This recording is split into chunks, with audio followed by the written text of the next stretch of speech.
What's up, everybody? It is opening week in the WNBA. The games start on Friday. It's your boy Rick Kamla breaking it down here on the Fantasy WNBA today. And I love that you guys are here. Retweet this, let everybody know. We're talking about the WNBA, breaking it down at the highest level over here from a reality perspective and a fantasy perspective. And this is mostly a reality show. So I'm stoked that the season begins on Friday. It's the 29th season in WNBA history. A lot of changes. We welcome the Golden State Valkyries to the mix. First expansion team since 2008. And the regular season's been lengthened to 44 games. More games, more to love. And opening night is Friday, and it's got 3 games. The Atlanta Dream at the Washington Mystics. It seems like they play all the time. The Lynx and the Wings will battle it out. Paige Beckers makes her WNBA debut in that one. The Lynx might win it all this year. And then the LA Sparks with my girl Kelsey Plum. And the Valkyries will also play on Friday, 3 games. And then we'll get Caitlyn and Angel and all those other ladies over the weekend. I want to start with some preseason vibes. I want to go into my biggest question for each team. We've got an award watch here planned for you. And we're going to have a good time here on your boy Cam's WNBA pod. Let's dive in. My concern for Kalia Copper of the Phoenix Mercury is growing. She missed the preseason finale. So now it's about getting her right for the first game for the Phoenix Mercury. A couple of reasons here. I'm a big fan of Kalia Copper. I like watching her play. But also you have the fact that the Phoenix Mercury, she's by far their best player. And if they're going to do anything, they have to have her. And I'm heavily invested in Kalia Copper in my WNBA fantasy leagues. And so I cannot have some kind of significant injury to her. I passed on a lot of big time ladies to get her. And so that would be a big time setback. I'm not there yet in terms of fear that we have to go down that road. I'm just like, okay, she's not really playing. And so we have that question mark going into the opening weekend. And I'm just hoping for the best here. But she was injured in the final game with Unrivaled. She did come back. She played 1 preseason game and regular minutes and had decent production. She did have a back injury last year. That's what she's listed as out with right now. So maybe they're just taking the injury from last year, resting her, and slapping that sort of injury label on it. Hopefully that's what's going on here. But I just putting that out there. Kalia, we're out here. We want you healthy, and we want to watch you ball. By the way, I've been telling you about Natasha Mack, right? The new center for the Phoenix Mercury taking over for Brittany Griner. She's showing the signs that I've been talking about. She is a last pick in your draft type of player. Last pick. Gosh, I don't know. Who should I take? Natasha Mack, and tell your league your boy Cam sent you. We had a bit of a showdown, albeit preseason style, over the weekend between Angel Reese and Napheesa Collier, okay? Minnesota beat Chicago 92-87. Now, these ladies did not play full minutes, so, you know what I mean? It's preseason, the second half, it's a lot of bench players and, roster hopefuls and that kind of thing. So it's not like a true matchup. But, I mean, it's a good preseason battle here. Collier had 26 points in 26 minutes, okay? She is primed for another MVP run. Will she win it? We shall see. She'll be right there for it. Angel Reese was in foul trouble, did not play well overall. But when you talk about she's the PF for the Sky and Fee is the PF for the Lynx. I mean, I'm sorry. I'm a huge Angel Reese guy. I am. I appreciate her game. I like her personality. I think she's awesome. She's not at Fee's level, not yet. And so that didn't really surprise me right there. And that was a bit of a litmus test, a bit of a barometer. Okay, yeah, Fee is like up here at the tier 1 level. Angel's probably at tier 2, ascending towards tier 1. And she may already be in tier 1. I'm certainly not putting a ceiling on her. I'm just saying right now, entering year 2, is she in tier 1? Caitlyn Clark is in tier 1. Asia Wilson is in tier 1. Brianna Stewart is in tier 1. I would put Ionescu in tier 1. I would clearly put Collier in tier 1. Is Angel in that, the LeBron group, the Durant group, the Curry group, right over in the NBA? Like, she's not there yet. She has a chance to get there this year. More on that to come. By the way, another one of my fantasy sleepers, giving you some preseason vibes right here.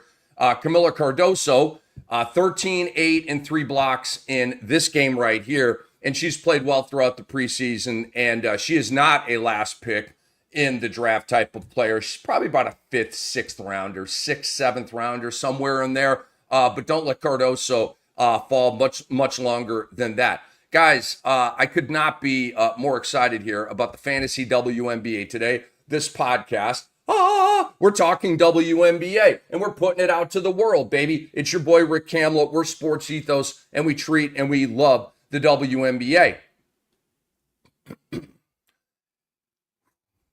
It's hard for me to be any higher on the Indiana Fever than I am right now. I'm not picking them to win it all. I'm not. That may change as the season unfolds, and we see what the Liberty do, what the Lynx do, what the Aces do, what the Fever do. But right now, I've got them third in the WNBA, behind the Liberty, behind the Lynx, and ahead of the Las Vegas Aces. That's where I've got them right now. They got a win over Atlanta, 81-76 on Saturday, and they are 3-0 now in the preseason. Caitlyn Clark did not play the first preseason game. She then played the last 2, and she's put up really good numbers. She's just a walking pinball machine for statistics. 13, 6, and 7 in the preseason game over the weekend. Obviously, the rock star starting 5 that we've been talking about, with Bonner and with Howard and with Mitchell and with Boston, and you've got Clark. And then you've got Sophie Cunningham and Lexi Hall.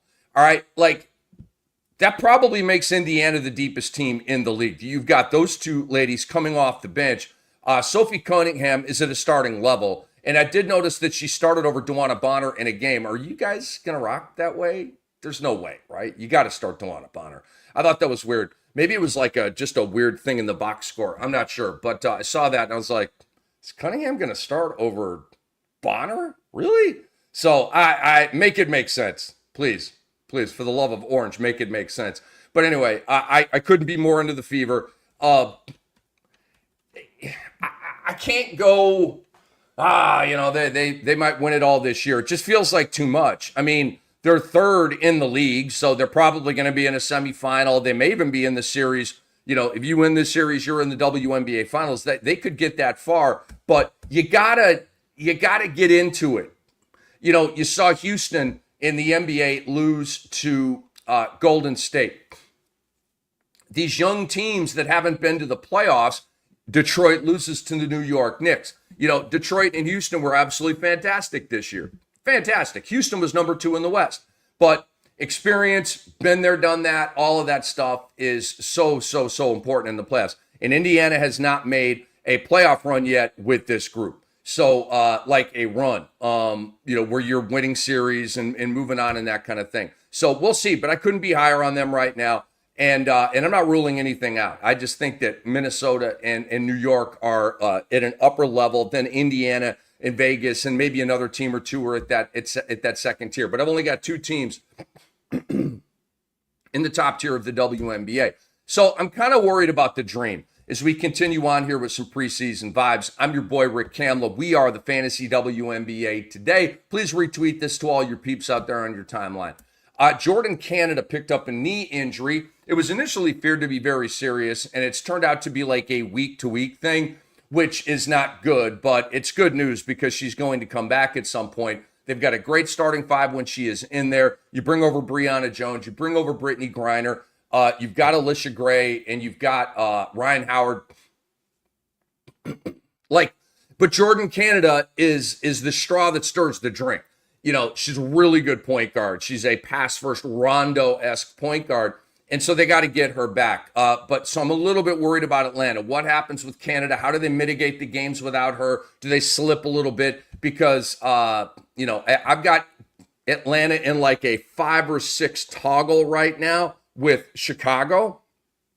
I've got Chicago at 6 on my power rankings, Atlanta at 5. But with the Canada thing, that could flip. But I'm going to leave it where it is right now because Canada has not been ruled out for the year. And in Chicago, I don't know. I just think Atlanta's got a lot of firepower, even if Jordan Canada misses some games here. So I'm going to keep them above Chicago for now.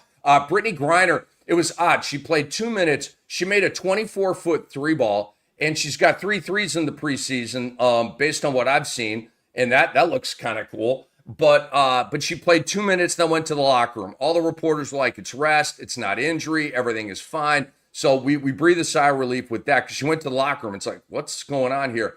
But she's fine and balling. Okay, I have been foretelling a renaissance year from Brittany Griner, a change of scenery pop from Brittany Griner, and I think we're going to get it. She had 16 points and 10 rebounds in 19 minutes, like 2 games ago for the Dream. Obviously, that's low minutes, and you've got a beefy double-double there. So I'm stoked about Brittany Griner, and I'm drafting her in lots and lots of leagues. We have one last fantasy WNBA league available. Drafting on Wednesday. If you guys would like to join us, DM my man Andre, our great producer here, at ANDMLEMOS, or you can email support@sportsethos.com to DM Andre again. That's ANDMLEMOS, okay? Or support@sportsethos.com. I'm going to be in, we've got a Tuesday league, we've got a Wednesday league, and so come on, ball with your boy. Let's get this going. And so that's Wednesday, that's 2 days from now. Hit up Andre and let him know, and we'll get you in the league, and we will have a good time. So I have one big question for each team heading into this season. And, picking up here, I did the teams in alphabetical order. Atlanta, how many games will Jordan Canada play? I mean, the season's 44. She's going to miss a couple of weeks. Hopefully she can play 30 games. And if she plays 30 games, I think everything's going to be cool with Atlanta. They'll safely be a playoff team. They may even climb up the standings a little bit, as I'm foretelling here. I've got them 5th in the league right now, behind the big 2, behind Indiana, behind Vegas, and then I've got Atlanta, okay? And then I've got Chicago. So Atlanta's like they're sniffing, the I'd say big boys, but the big time teams. I really like Atlanta this year. I think they've got a terrific starting 5, and it feels a little weird to be talking this glowingly about the Atlanta Dream because they've been in it lately, and they were not good last year, but kind of feeling the offseason moves. They've been aggressive. They've recalculated. They've brought in some big time heavy hitters, man. So I'm digging it. And Atlanta's a great basketball city, man. And I really want them to be good, and I want that city to plug in, and it's going to be a great atmosphere, and families will be there, and it's going to be really, really cool. I love State Farm Arena. I've been there a million times. I'm blessed to be able to say that. Let's go on to Chicago here. My biggest question for them, can Angel Reese become a winner and an MVP candidate this season? That's like where we're at with Chicago.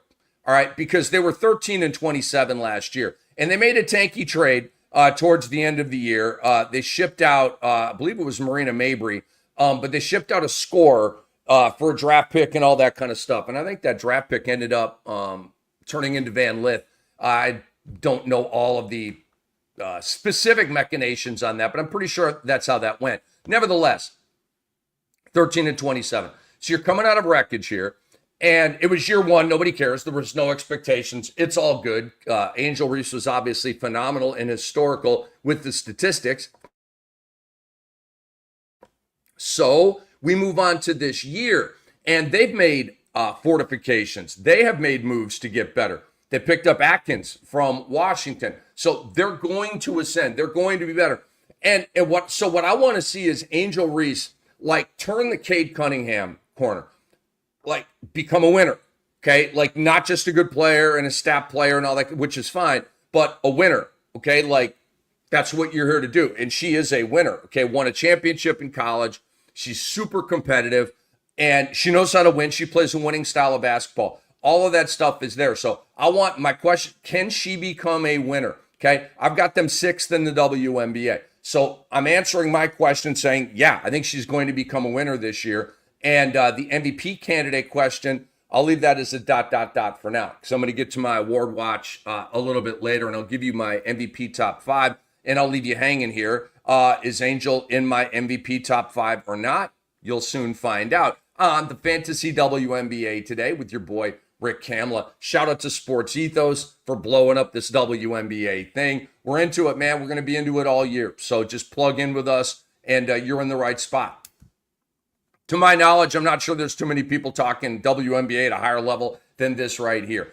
Connecticut, all right, biggest question for them. Will they fall all the way out of the playoffs? Okay, last year, they were 3rd in the WNBA, 28-12. And they were faux contenders because year after year after year, it's like, all right, Connecticut, really good regular season. They've got some really nice players, and they're going to let everybody down in the playoffs. It's just kind of what they do.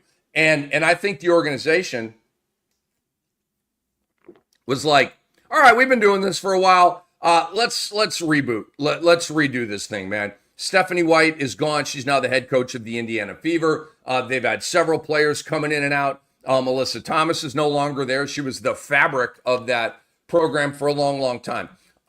So right now I've got them at 11, the Connecticut Sun. The once proud Connecticut Sun, 11. That's out of the playoffs, folks. I do not think they're making the playoffs this year, barring a trade or something crazy happening.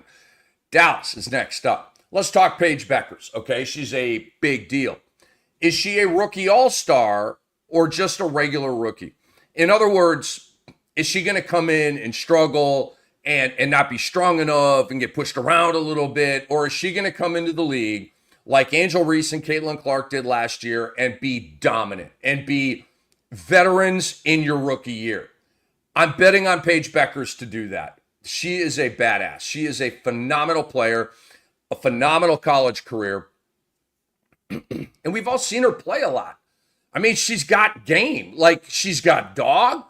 Come on. I think it's going to work out. I don't think she's going to be a regular rookie. I don't think she's going to be at 12 or 13 points a game. I think she's going to be around 20, 17, 16. I don't know. But a really healthy scoring average and probably be an all-star. I haven't, done the all-star teams, but, yeah, I mean, she's going to get loved. The media is going to love her and all that kind of stuff. But I don't think she's going to be a regular rookie. I think she's going to be a special rookie, and I can't wait to watch her play. And I'm a huge fan of Arike Ogwumike, huge fan of Dejanay Carrington. And so, they got other holes to fill. They're not a complete team here, but they're going to be a lot more fun to watch than they were last year. They didn't have Beckers or Carrington a year ago. The Golden State Valkyries, biggest question for them. How many games is Steph Curry and his family going to show up to?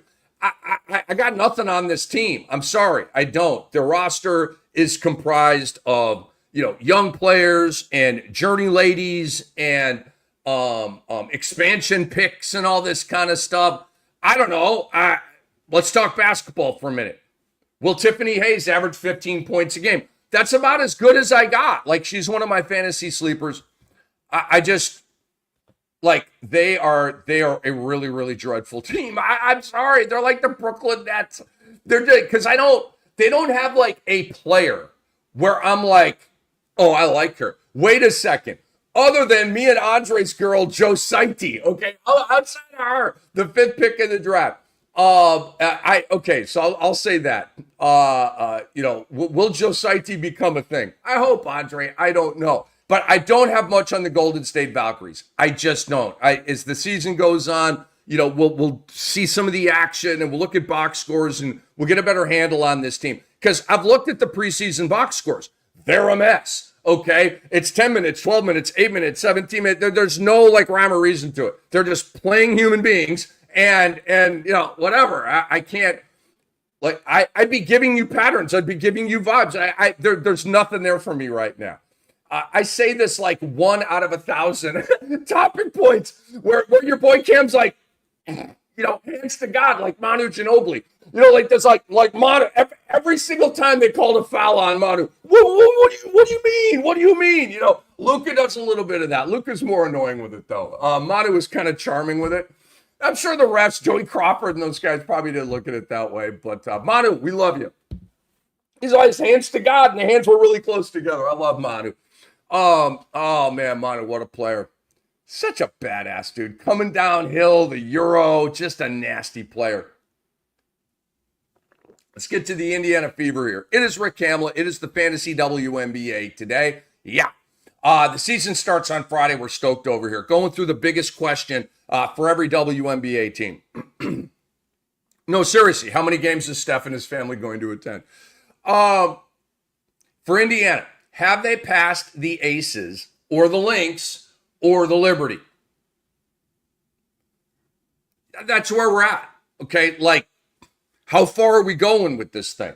Guys, this has got to be the most anticipated WNBA season or one of them. I mean, think about, like,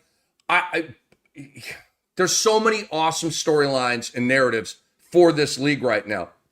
And I love how aggressive Indiana has been in the offseason to get better, to add big-time players, to add a big-time coach, and really, really go for it. And say, we've got Caitlyn Clark. She's a championship-level player. Like, let's do this right now. Like, this, I wish the Spurs had more of this. And I know they went out and they got De'Aaron Fox, and they made the Harrison Barnes move, and they're making moves. I'm not saying they're not. They're quasi-aggressive. Like, Indiana is straight going for it. The Spurs are not straight going for it. They're not. They're kind of going for it. And they might have super gone for it had Wemby not had the blood clot thing. I don't know. And they did trade for Fox, to give him credit for that. But the Fever are really, really going for it, okay? They picked up Dewana Bonner. She's like 35, okay? That's really going for it. And so I think they're going to pass the Aces. I don't think they're going to pass the Lynx or the Liberty. It's possible, not ruling it out, but I'm a prediction guy, and I've got Liberty 1, Lynx 2. And, you know, the Lynx starting five is phenomenal. They've got 2 or 3 solid bench ladies. The Liberty, their starting five, phenomenal. They've got some bench players as well. These teams are well constructed, and they're all knocking on the door of a championship. I have another question. It's kind of a tease for a segment coming up here. Will Caitlyn Clark win MVP? To me, if you're talking about the WNBA and, you know, you're the talking heads, you're on ESPN, that kind of, like, this has to be a huge discussion point. Because Caitlyn's a big-time candidate. Nafisa Collier's a big-time candidate. If Breanna Stewart, you know, gets healthy, stays healthy, she's going to be a candidate. And then, of course, you have the great A'ja Wilson, who's won 3 of the last, 5. And last year had probably the greatest stat season in the history of the WNBA. I know that sounds like crazy talk, but it's not. She went 27-12 with phenomenal defensive statistics. It was like Wilt and Hakeem in the same year. It was insane. So Caitlyn Clark is right there for MVP. This might be the year she wins MVP, okay? So more on that in a moment. Now, for Vegas, my biggest question for them, did they help or hurt their team with the transition from Kelsey Plum to Jewell Loyd? I contend that they hurt their team. We shall see, all right? I'm right about a lot of this stuff. I also, you know, I was wrong about Denver moving on from Kentavious Caldwell-Pope to Christian Braun. I was wrong. I thought that was a big-time mistake. I thought it was going to blow up in their face. I thought it was going to be a major buzzkill for the team, all this kind of stuff. In saying all that, I like Christian Braun. I do. I think and this was coming into the year, right? My opinion was, you know, nice young player. Helped Kansas and Denver win a chip. I get it. I like the dude, but KCP's different, right? So, boosh, that blew up on me. Christian Braun popped in a huge, huge way. And so, but I get most of these right, all right? I bring up the wrong ones because we only remember the ones that we miss, right? I like Jewell Loyd. I do. I don't know. I just, taking Kelsey Plum's heartbeat out of that team. I'm telling you, I want a 30 for 30 on this. Why did Vegas trade Kelsey Plum? Why? Why did you do it? Did she and A'ja not get along? Did she and Becky Hammond not get along? I'm not trying to put anything on anybody. It could have just been a basketball decision. We think Jewell Loyd is a better basketball player than Kelsey Plum, and we're rocking that way. Cool. I don't agree with it, but was it just that? I would love to know, because it's so curious. Like, and I guess you can't keep running it back. Your team gets a little bit stale. I do understand that. But then you also kind of bleed into the change for the sake of change category, and that's not good business. No, you change because something's broke. You change because there's an obvious upgrade. You don't change because, I just feel like changing it up today. That's willy-nilly. That's not good business. That's not sound thinking. So I need the 30 for 30. I need the 30 for 30. Andre saying, I will join our last league. Andre, I want to play fantasy WNBA against my guy, Andre, who's a brilliant basketball mind. Andre, come on, let's go. Let's go. Just follow my rankings. Guys, seriously, you can go to our podcast feed and you can check it out. The show that I did last Monday, it's my 160. You can go to @Kamla Sports. I've got my top, I believe 60 out there as well, and an article on sportsethos.com where I go into my top 50 with my WNBA fantasy rankings. Like, there's no excuse. Well, I can't do a league. I don't know the league. Learn the league. It does not take that long. There's 13 or 14 teams here, folks. I mean, think about this. You've got basically 5 ladies to learn on how many? It's 13 teams. What's 5 times 13? What's that? 80, 75, 80, something like that. Come on, man. You got this. But you don't even have to do that. You could just follow my rankings. Just through the draft, draw a line. Print it out, draw a line. Oh, next lady on Cam's list is bang. I'm going to take her. Just do that. You'll be fine. I've done all the thinking for you. I've done all the work for you. You're welcome. I'm your boy Cam. We are the Fantasy WNBA today here. Sports Ethos. Another bonus question for Vegas. Can A'ja Wilson score 27 again? I need to ask that differently. Will A'ja Wilson score 27 again? Because of course she can. She could theoretically score 35 a game. 27 a game. It's the most points ever scored in a WNBA season. 27 points per game. Like I've told you guys, I'm fading it this year. I'm not saying she'll never do it again, but I fade everybody coming off of an act of God season. Everybody. Okay, I love A'ja Wilson. She literally might be a Mount Rushmore lady in the history of basketball. Like with the Cheryl Millers, the Lisa Leslies, the Maya Moores, go on and on and on. Okay, she's trending towards that road. All right, I love A'ja Wilson. Who doesn't? But I'm also a stat guy and I'm a pattern guy, and I believe in the back of the basketball card. I believe in history. I believe in history repeating itself. I believe history standing the test of time. Because it does. I don't believe it because I want to believe it. I believe it because I'm 55 years old and I've been doing this for a while and I've seen history hold up and I've seen patterns repeat and repeat and repeat, okay? That's why I do this and how I do this. So will A'ja score 27 again? The history says she won't, okay? Her history says she won't. WNBA history says she won't. So I don't think she will. So I'm going to fade that. I'm going to bet against that. She could be 25. She could be 24.9. All right. I'm just saying she ain't going 27 again. That's all I'm saying. All right. For the LA Sparks, my biggest question is, when will Cameron Brink be ready to play? Huge question, because LA has some nice pieces now. You've got Kelsey Plum, who is going to have a spite season. It's going to be Larry David's spite store for Kelsey Plum. Guys, pardon me. When the LA Sparks play the Las Vegas Aces, watch those games. Trust me, watch those games. They are going to be hot and spicy. You're going to have Kelsey Plum going at their heads, all right? And you are going to have Jewel Lloyd being like, hell no, I'm the new sheriff in town. Chelsea Gray's going to be all chip on her shoulder about it. Jackie Young's going to be all doggy and being like, yo, I got Kelsey tonight. And A'ja Wilson's going to be like, come on, man. Come on. I can't wait. Sparks and Aces games are going to be it. But the Sparks have some pieces. You have Derek Hamby, who had a career year last year, and she's not going to do it again. She's not. Just know that in fantasy. Take Aaliyah Boston. Take Nneka Ogwumike. in that little area where Hamby's out there, and don't take her. I'm telling you. I love her. I like her a lot. Statistically, again, last year was an out of this world pop. And now you add Kelsey Plum, and you're going to add Brink back at some point. Rickea Jackson's in year 2. She's going to do more. Okay. No. Boo. It's all coming down.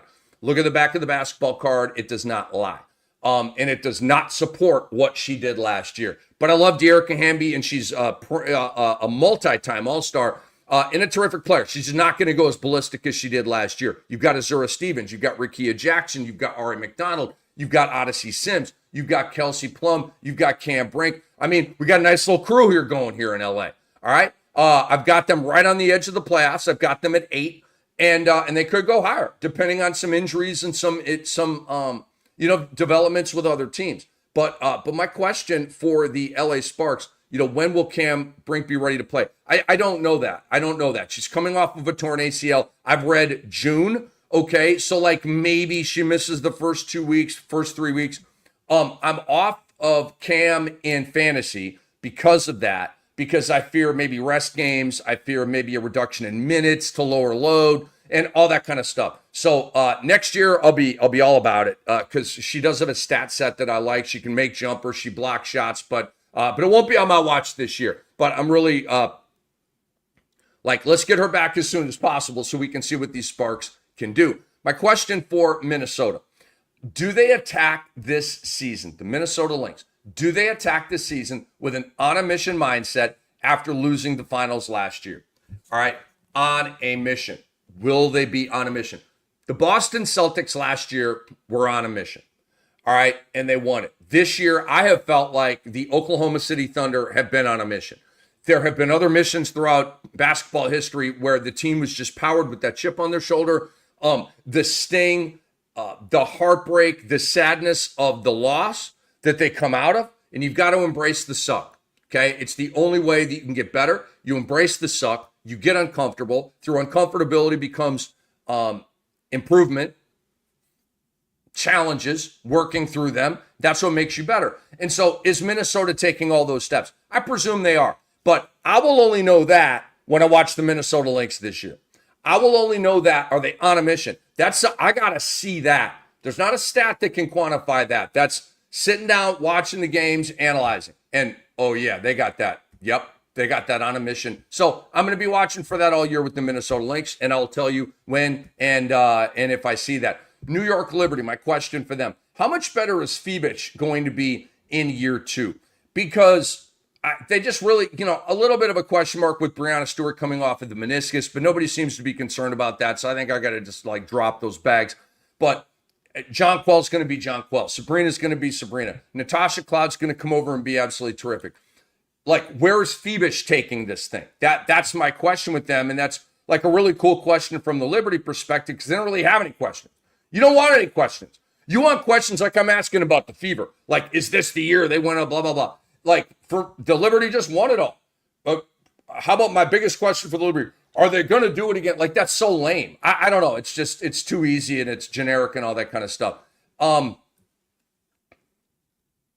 I'll tell you if they're going to do it again here in a second when we do the predictions. But they're right there, man. They're right there. All right. So for Phoenix, and how much better is Phoebus going to be? Let me answer that question. She's going to be better, but I don't think she's going to be dramatically better because they brought in Natasha Cloud. If you don't bring in Natasha Cloud, Phoebus could have maybe gone to 13 or 14 points a game. I don't really see that happening right now because you've got Sabrina, you've got John Quell, you've got Stewart, you've got Natasha Cloud. Phoebus to me is going to be the 4th or 5th option with her and Cloud can put the ball in the hole too. So it's going to be a lot of kick out threes for Phoebus. And I see her in sort of that Kyle Korver kind of role. Not a great fantasy position because there won't be a lot of rebounds and assists, blocks, and steals. It'll be a lot of points and threes, right? So I just don't have her highly ranked in fantasy. And I know some people are high on her. And a big reason why she plays for a New York team, I have found that they always get overvalued. And I'm talking about football. I'm talking about baseball. For example, I'm in a NFL Dynasty League draft right now, And Cam Scatabo, a slow but productive college running back, was drafted way higher than Tyrone Tracy, who is the starting running back for the New York Giants entering year 2. It's not like he's old or anything. Like, that's a great example of New York hype. Like, Scatabo? Are you kidding me? Over Tyrone Tracy. Like, I know that's a football take, but it just doesn't make sense. In fantasy baseball all the time. Some hotshot comes up with New York. A pitcher's called up from the minors on the Yankees. I mean, damn, 10,000 people are picking that guy up. I go look at his stats and his minor league numbers. I'm like, this guy sucks. He's got an ERA of 4.89 in the minor leagues. Like, he's literally doo-doo that the Yankees are throwing against the wall and hoping that it sticks. And 10,518 people are picking him up in Yahoo leagues because he's a Yankee. I see it all the time. So I think that's what's happening with Phoebish a little bit. I think she's getting New York hyped and overrated. And coming off a chip is another reason why that's happening. All right, Phoenix, my question for them. Can the Phoenix Mercury replace 2 legends in Diana Taurasi and Brittany Griner? The answer is yes and no. They have replaced DT with Kalia Copper. And Copper was there with DT, but now she's going to be the DT.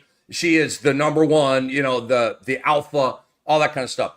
And then you've got Natasha Mack taking over for Brittany Griner. So they have the replacements, but it's going to dip. It's going to go like this. It can't not. Again, this is one of these things that over time I've developed.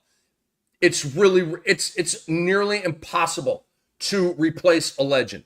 The Yankees are still trying to replace Derek Jeter. The Dolphins are still trying to replace Dan Marino. I could go on. Okay. I'm trying to think of the NBA here and some of these guys. I can't think of an NBA example to that. But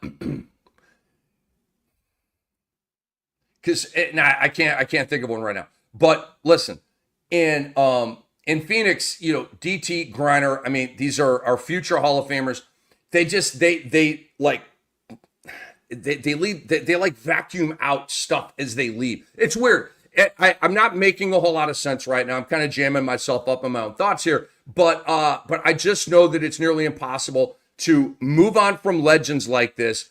And you don't get better. You never get better. You almost always get worse. Maybe you plateau, kind of stay the same, but typically it goes down. It does not go up. Even getting Alyssa Thomas, even getting Setu Sabali, even having Kalia Copper. It's just not. You've got other teams in the W getting better. I think those moves for Phoenix just kept them afloat. And I really like Thomas and I really like Sabali. They don't have a whole lot around them and Copper. They don't. I do like Natasha Mack. We talked about her. Beyond that, guys, it's a lot of question marks, and I just don't see it.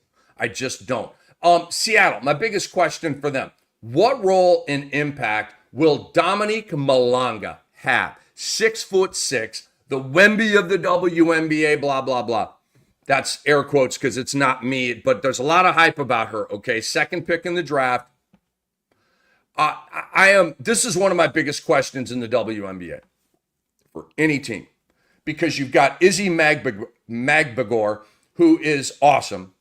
You've got Nneka Ogwumike, who's awesome. And now you've got Dominique Malonga, who is 6'6", moves very fluidly and is very athletic. She dunked at the first practice and generated a lot of buzz and hype with that. And so where are we going here? 15 minutes a game? Does she replace Magbagor in the starting 5? I don't know. I mean, they got a hell of a player. They got a hell of a prospect. And frankly, it kind of makes Phoenix, Seattle, a little bit intriguing, a little bit attractive, to have Malonga and to have that, sort of like freak of nature. Like, what are we doing here? Like, how fun is she going to be to watch? Like, is she going to take over the league? Is she going to be going viral? Is she going to be, that girl, perhaps rookie of the year? Or, give Paige Beckers a run for the money in that regard. But Dominique Malonga, huge question for me in reality, huge question for me in fantasy about the role, about the impact, the statistics. Does she dunk in a WNBA game? Like, this is going to be fun, though. It's cool to have her in the W. And lastly, for Washington, again, guys, I don't have much, okay? They can't be worse than Golden State, can they? That's my truthful / sarcastic question for the Washington Mystics. I mean, they're not good. They're not. I believe they're 12. I'm going to put the Golden State Valkyries at 13 and dead last. Guys, the Valkyries going to have a hard time winning a game. Okay. And you've got Washington, they're going to win some games and, they're going to pop up and get an upset win from time to time, but they're not very good. I mean, they had Atkins last year. She made them mildly dangerous against some teams. This year, complete rebuilding mode. They've gone young with a lot of rookies and that kind of stuff. All right. It is time for my award watch. It is Rick Kamla. We are the Fantasy WNBA today. What's up, y'all? Let's go to MVP. Let's start here at the top. I do have Caitlyn Clark winning MVP this year.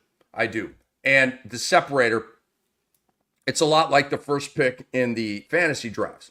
I have Caitlyn there as well because I fade everybody coming off of an act of God season. So I'm fading Asia. So in fading Asia off of the number one spot in fantasy, saying she's not going to average 27 points per game again, I'm going to fade her in this regard as well. And I'm going to fade her with love and respect and admiration, but I'm going to fade her. I believe Caitlyn Clark she has a rocket ship attached to her back. A'ja Wilson is just, it's another year for A'ja Wilson. Does that make sense? Like there's no on a mission. She's already won 2 chips. She's won 3 MVPs. Like she's just coming back as the badass that she is. She's A'ja Wilson. Maybe she's got a big chip on her shoulder because they didn't win it all last year. I got to see that, right? And I'm not saying she's complacent or fat happy or anything like that. I'm not saying that. I'm just saying like there's the intangible like I was talking about with teams on a mission and that kind of thing, players on a mission. Like Caitlyn and the Fever, like it's just all going up. Like the intangibles are awesome. The intangibles in Vegas right now are kind of, I don't know, not bad, but just like neutral, static, I guess, kind of status quo. So that's kind of where I'm at. I just see the arrow totally up for Caitlyn, and I see the arrow like maybe kind of going up, but maybe kind of going sideways here for Asia. And that's very team oriented as well with that. Number 3, I've got Napheesa Collier of the Minnesota Lynx. I think once again she's going to do with a 20 in 10 years. She's going to knock on the door of another MVP. Maybe, just maybe. Like how she wins it is take her stats to a level. Pardon me. Take her stats to a level that they haven't been before. That's going to be tough though because you're playing on the Lynx. You've got a lot of mouths to feed. They're a very, very good team with a lot of heavy hitters. So I don't know if she's going to be able to get up to 24, 25 points a game. I would bet against that. That's why I've got her at 3. Let's say the Lynx, I don't know, let me throw out a record. Let me say they go 35-9 in the 44 games. 35-9. Some killer record. Like maybe the best record in WNBA history. I don't know. I'm just throwing, like, that's how she wins MVP. Okay? Because she's not, Caitlyn and A'ja are going to have better stats than Napheesa. So it would have to be, all right, you went off as a team that trumps the stats. Now, Napheesa, you're the MVP. It's a lot, though, right? It's a lot. That's why I've got her at number 3. I got Breanna Stewart at number 4. Obviously, the hot shot for the New York Liberty, coming off the meniscus surgery, a little bit in my brain on that. I don't know, but I got her at number 4, and I got Angel Reese at 5. I think Angel Reese is going to turn the corner, become a winner, get Chicago, get that program, get the get the heartbeat going of that Chicago Sky program, get the fans psyched again, and get that whole thing humming again. I really do. They won a championship recently, and with a different crew and that kind of thing. But I mean, they love Chicago Sky basketball up there, and Angel's going to get them all ignited. So and they're going to win, and her stats are going to be amazing. I mean, she might have a double-double literally in every game. She may just go Sabonis on this thing. So I've got her at number 5. Angel and Caitlyn, both in the top 5 for MVP, according to your boy Rick Kamla here. It's the Fantasy WNBA today. As the train leaves the station, I've got Chicago as the 6th best team in the WNBA. So they're making their move. I've got Atlanta at number 5, and depending on what happens with Jordan Canada, Chicago may go up to number 5 and drop Atlanta down to number 6. Most improved player. I've actually got a top 5 for you here as well. Number 1, and I've been saying this throughout the preseason, Gabby Williams of the Seattle Storm is my most improved player. She went 10-4-4 last year. She was a rookie, played 11 or 12 games, and was in kind of blend-in mode. I think this year they need to feature her. They need to put the ball in her hands more. You've got Skylar Diggins. You've got Ogwumike. You've got Malonga. They've got players, man. I don't think they're going to be a great team, but Gabby Williams may change that. Okay, I've got her as the most improved player. Camila Cardoso, I've got coming in second. Rakia Jackson of the Sparks, I've got coming in third. Then I've got Natasha Mack, fourth. And then I've got Leona Fibish at number 5 for most improved player. Coach of the year. All right, I got a top 3 for you here. Stephanie White, who leaves Connecticut, and I guess Bristol behind, because she was doing, gosh, last year I saw her on NBA playoff games as an analyst for ESPN. Did a great job, by the way.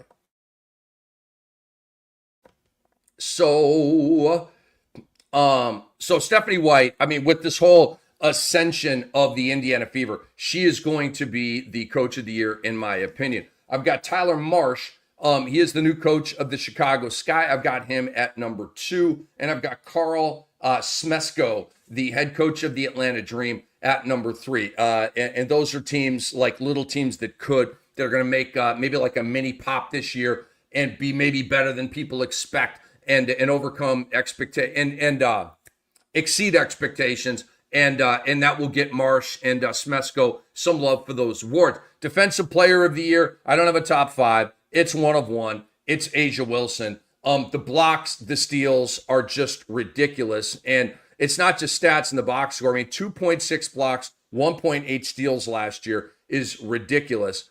But she's long. She's a dog. She's athletic. She's competitive. And it all comes out on the defensive end. Swatting shots, grabbing boards, and getting possessions for her team, man. So she's like, it's kind of like Wemby in the NBA. Like, barring injury, A'ja Wilson's going to win Defensive Player of the Year. My 6th lady is Sophie Cunningham of the Indiana Fever. I think she's going to be absolutely terrific off that Fever bench.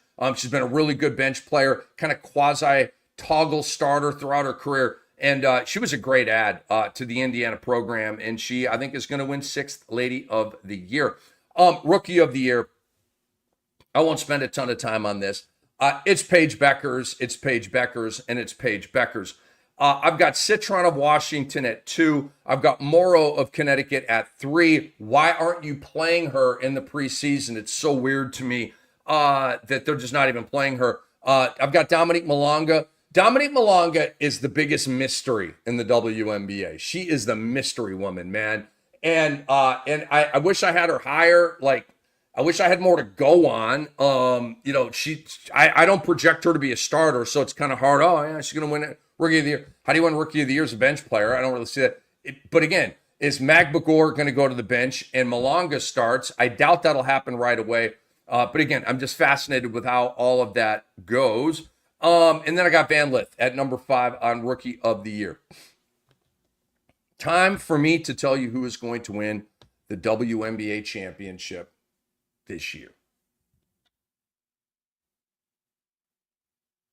I think the Minnesota Lynx are going to win the WNBA championship. I think Cheryl Reeve, this is going to be like a Popovichian moment for her. What I mean by that is Pop won in the late 90s. He won in the zeros, and then he won again in 14. 5 chips over 15 years. And you had Duncan and Manu and Parker and Bruce Bowen and all those guys and all those like awesome mercenary role players, right? The Malik Roses, the Brent Berries, the Steve Smiths. I'm just like every year they like get like 3 or 4 of those guys, right? Just solid vets that helped them. 10 minutes here, 5 minutes there, a quarter here, a quarter there. And so Cheryl Reeve obviously had the dynasty with Lindsay Whalen and Simone Augustus and Maya Moore and why am I blanking on her name? Rebecca Brunson, Sylvia Fowles, all those. What a team. What a freaking team, man. Stop it. So you had that vintage, right? And now Cheryl Reeve and the Minnesota Lynx are back on the ascent towards the title. And you've got Nafisa, and you've got, arguably the best starting five in the league. What I think is going to separate the Lynx from these other teams, the Liberty just won the chip. Okay. Do they exhale a little bit? Are they happy with what they've done? Are they as motivated? Minnesota's coming out of a heartbreaking loss. Again, I like the on a mission thing. I like the intangibles of that. So I'm going to take the Lynx over. I think it'll be Lynx and Liberty again in the finals. And I think the Lynx will beat the Liberty this time. And a great WNBA rivalry will be born. I think Indiana's going to go far in the playoffs, but not quite make the finals. And really, I think it's very, very, I got Vegas at 4, and then it's super up for grabs after that. Like, who is the 5th best team in the WNBA? That is a great debate that we'll be having throughout the year. Hey, we got a couple of questions before we get out of here. Michael says, Paige averaged 20 in college, and you expect her to average 20 in the pros. CC averaged 28 and was only able to average 19 in the pros. Well, first of all, I said that Paige would approach 20 a game, and I said maybe 16, maybe 17, maybe she gets it up to 20. I believe that's exactly what I said. I think it's possible that she averages 20 points a game. Here's a couple of differences between Paige Bueckers and Caitlyn Clark and their teams. Caitlyn is, she's very LeBronish because she's pass first and score first in the same human. All right, she's like, and what I always said about LeBron, first time I watched him play, I said he's Magic Johnson and Michael Jordan in the same body. He's a phenomenal passer and a phenomenal scorer all in the same package. I feel that way about Caitlyn Clark, differently than LeBron and that kind of thing. But Caitlyn is more of a passer than Paige Bueckers. Bueckers is more of a Kobe type, a Jordan type, an SGA type, where you're getting like the 25-5 with the defensive goodies and that kind of thing. Like solid assists, but way more in the scoring. Where Caitlyn Clark is going to be more of a Luka line, where it's more of everything. A LeBron line, where it's more of everything, right? Like Paige's line this year will be like 17.5, 5-5.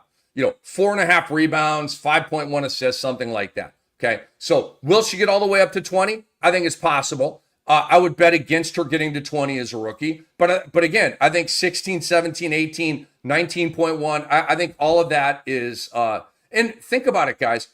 Indiana, there were more mouths to feed for Caitlyn Clark on Indiana last year than they are for Arike and Paige to feed on Dallas this year. Arike and Paige are going to feast, okay? Like, Dejanay Carrington is a defensive player, okay? She's a catch-and-shoot three-point shooter, slasher a little bit, but she's not a heavy hitter offensively. She is a defense-first player, kind of like Neesmith of Indiana, and she can score a little bit, okay? So Paige and Arike are going to have volume that we love. Michael, thanks for playing ball and asking a question, man.